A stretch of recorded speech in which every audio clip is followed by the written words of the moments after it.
Join us now to talk about a new development in mobile devices and apps. Adam Sharp, the head of news and government for Twitter. Adam, thanks for being here. No, thanks for having me back. Well, listen, we obviously monitor all the things that you guys are doing. This new app, Periscope. Explain this, and for somebody who's not tech savvy, what you can do with it. So Periscope is a live streaming app that is on your phone and lets you broadcast to the world. And so think about what we have here when you go out in the field. You need a camera crew, you need lights, you need satellite trucks. It needs to go back to a studio, and then that gets beamed to millions of households over cable.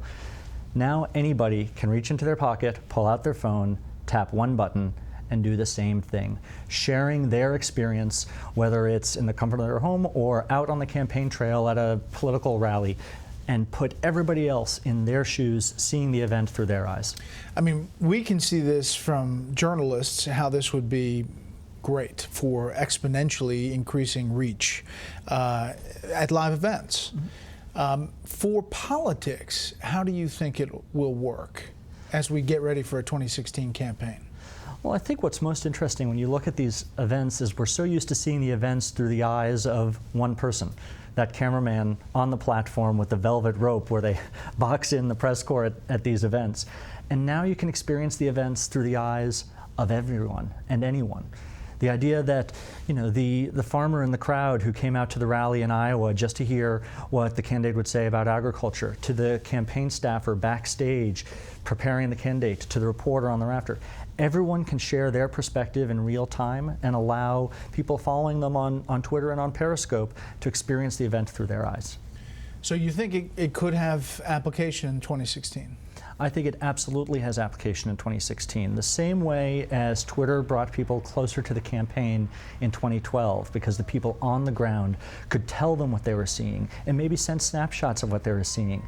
Now people can actually live the campaign through someone else's eyes or share that campaign through their own eyes anywhere, anytime.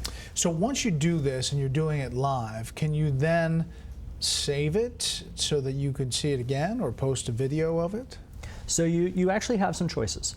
When you set up the stream, you can either say it's live and when it's over, or you can say save a recording for up to 24 hours so that people who might have missed it live can still see that rebroadcast when they get home that night.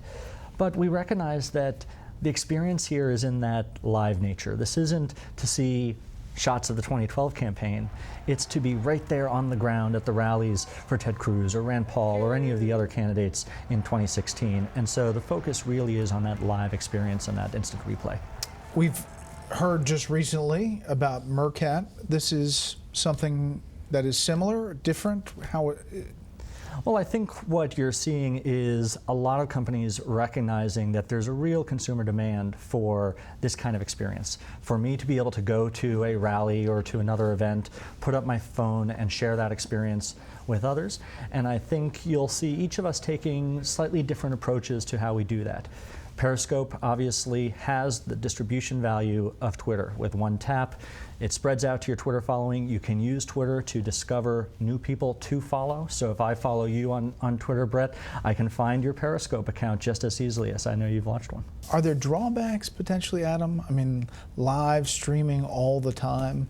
I guess it's not different than video that you could post, but the live element adds a different element to it. Absolutely, and I think I'd ask the same question to you. You know, every day you're making decisions around events. Is this something where we're going to take this speech live, or are we going to edit that into a 2-minute piece for a special report that night?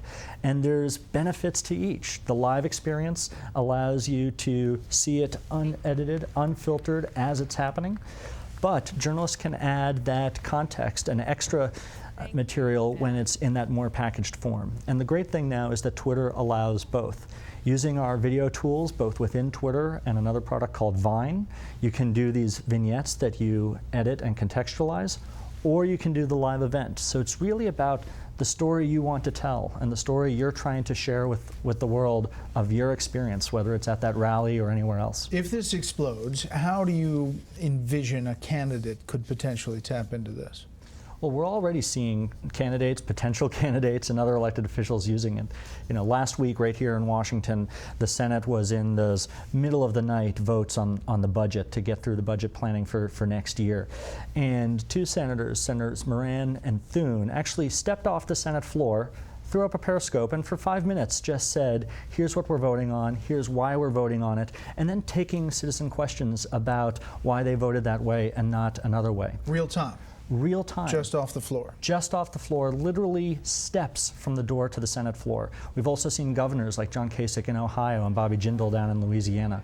Again, using Periscope to get closer to the constituents, to be more accountable to constituents, and talk about the choices they're making in Washington, Baton Rouge, or elsewhere.